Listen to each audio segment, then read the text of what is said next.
But I want to go back to a topic I'm going to cover every single day because it deserves to be covered every single day, and that is the CBS News first reporting and the unfolding drama here of whether or not the BATFE, the Bureau of Alcohol, Tobacco, Firearms, and Explosives, a division of the Justice Department, was involved in a program that literally allowed guns to walk south across the border and arm the cartels, with the resultant carnage that included the deaths of at least 2 federal agents. Darrell Issa is the chairman of the committee with oversight here, and has sent out a lot of subpoenas talking about the government, House Oversight and Government Reform Committee, talking about the need to produce some documents, because the first reaction of the Obama administration was, no, there's no such program, we don't know anything about it, nobody ever heard about it, we didn't approve it, if it did, but, you know, blah, blah, blah, blah, total stonewalling. Now, we know a lot more since then because of CBS News and a lot of other things that have happened. And now Darrell Issa has sent off subpoenas with specific information requests, and I don't think anything's happened. Let's find out. Congressman Issa from the 49th Congressional District in California, welcome to the program. Well, Roger, thanks for having me back. And let me assure you, your government is open and transparent, just not when the Obama hands are touching it. We've received absolutely no responses from the State Department or from the Justice Department pursuant to our request and subpoenas. But there is some good news. Subpoenas, and to be honest, I think they would be fairly called voluntary subpoenas. We're simply covering people's butts, have been served on gun dealers, the owners, on ATF and justice officials, all of whom want to tell us the whole truth about this disgusting lack of judgment at the highest levels of the Obama administration. And they're talking, and I told you I would come back from time to time. We have what we need to know 3 things. 1, this was an approved program that allowed guns to walk with straw buyers in order to not only eventually arrest the straw buyers, which is a given, but to go on and get the bigger fish. It failed to get the bigger fish. That's pretty evident. The straw buyers are being rounded up as we speak. Lots of indictments on the people who could have been indicted the moment they were videotaped, buying multiple guns for an obvious reason. And yes, those agents are dead, and yes, the ATF people and justice people are telling us this goes all the way to the very top. It goes all the way to the office of the director, and obviously it goes to the office of the attorney general. None of this is coming from official sources, but it's coming from officials who have agreed to make statements on the record. And now the problem is we're not investigating the sale of the guns. We're investigating the lack of judgment at the highest level. You can't blame an ATF guy who says this doesn't make any sense, and he gets punished or transferred or simply told to shut up and go in a corner because this is an approved plan that is basically liked at the highest level of the Obama appointees. Congressman Darrell Issa with us, chairman of the House Committee, the Oversight and Government Reform Committee, and this is the committee that has subpoena power.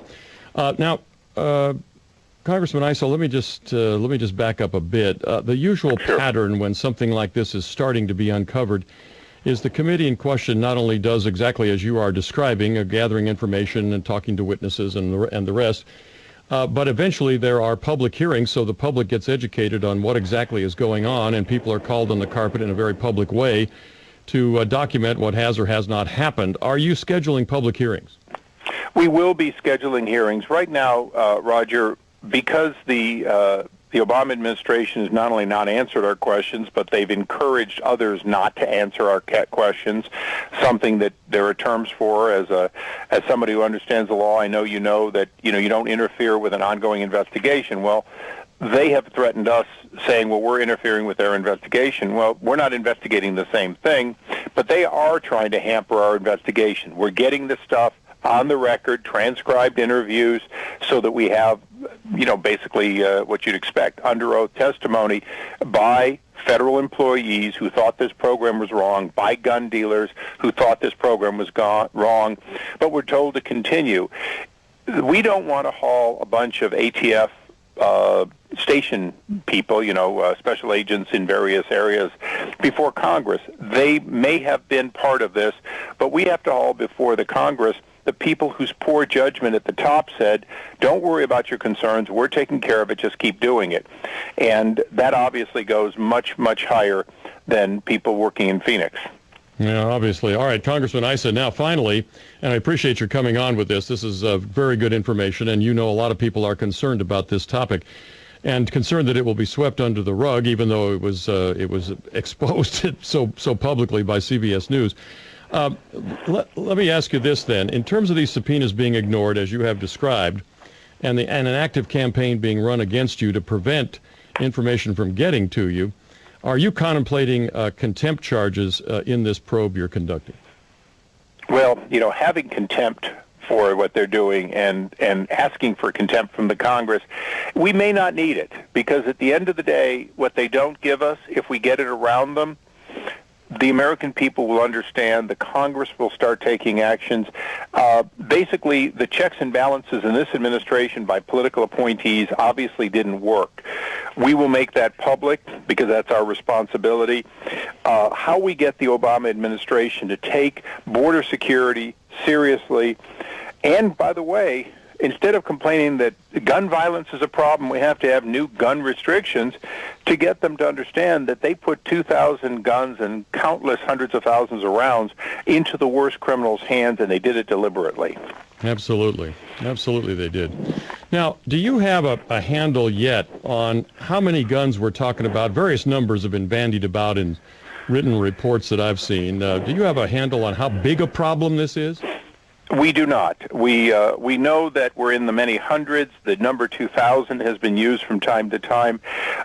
We have some records now from some of the dealers that we know about, and they're large enough and they're powerful enough, including the 50 caliber and 7.62 sniper rifles, that these are weapons that are particularly dangerous when it comes to killing a border patrol agent at 2 miles and so on.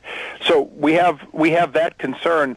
Again, one of the problems, Roger, is I'm only a member of Congress, and although I have subpoena authority, my watch is simple. Can I get the administration to obey the law, to do the right thing, and to change what they're doing? It sounds a little bit, unfair, but ultimately the Justice Department has to start asking questions about how they are run, so that they literally, their own prosecutions of some of these bad guys are going to be tainted by the whole idea that they're going to claim entrapment and all kinds of other things. But what we have to get is the Department of Homeland Security and the Attorney General's office and all of justice to realize that they've been doing wrong, period. That's already established, and to agree to a change. That's sort of the limitation of my committee, and I never try to, people say it's a powerful committee. Our only power is to expose wrongdoing, and then, Lord help us, expect that members of the Senate, like Senator Grassley, who's been hand in hand with us on it, but also with Democrats in the Senate, going to President Obama saying, look, you got to change the Attorney General. You've got to change Justice. You probably have to change Napolitano at Department of Homeland Security. These people have done wrong on their watch. It goes right up to their offices. Their judgment was poor. And, Mr. President, your administration, with its remaining 2.5 years, is 2 years, less than 2 years. It's going out of business as we speak. But anyhow, your administration is more important than these individuals. If he does that, it will signal that they're going to start playing by the rules that you and I would expect, and what we got in the last administration. You might remember Carol Lam was fired for not enforcing gun laws against people trading guns across the border. Well, in fact, they've done just the opposite in this administration. Darrell Issa. Now, Congressman, do you, based on that description of what you'd like to see happen, do you see any indication that in any way this administration is moving even in the slightest bit in that direction that you desire? No. No, I don't either. But you got to remember, Roger, they weren't moving toward the direction that we're now taking them in spending. They weren't moving toward anything except expanding cap and tax and expanding what is often called Obamacare. We've made some changes because the American people demanded it. I'm not campaigning for or against this president, but he has a real opportunity to see that this was wrongdoing on his watch, and he has to decide, since he's obviously running for re-election, has said so, he has to understand that both of these cabinet positions are great liabilities when you see this kind of failure to do just common sense, do the job. You know, it's not hard to figure out. Guns, drugs, and money do not walk if you're in law enforcement. Darrell Issa, are you committed, Congressman, to the idea of chasing this wherever it goes? In other words, will you issue subpoenas until you know exactly who and under what circumstance, who developed this program, who desired it, who made the decisions, and how far up the chain, as you mentioned before, does knowledge, if not decision-making, go? Are you committed to that? We are, Roger. We have to do both of those. We have to make sure that we know to whom the responsibility really belongs and that it's going to change. And that means that the people responsible for this, I think the American people would agree, if you made this decision to do something this felony stupid, you should not be allowed to continue making decisions on behalf of the American people. That's what they expect this committee to do. I'm not looking to point the finger. I'm just looking where the evidence takes us. Darrell Issa, thanks for the update, sir. I appreciate it. Thank you, Roger. Keep on this. You bet. You too. Bye. I'm Roger Hedgecock. Back after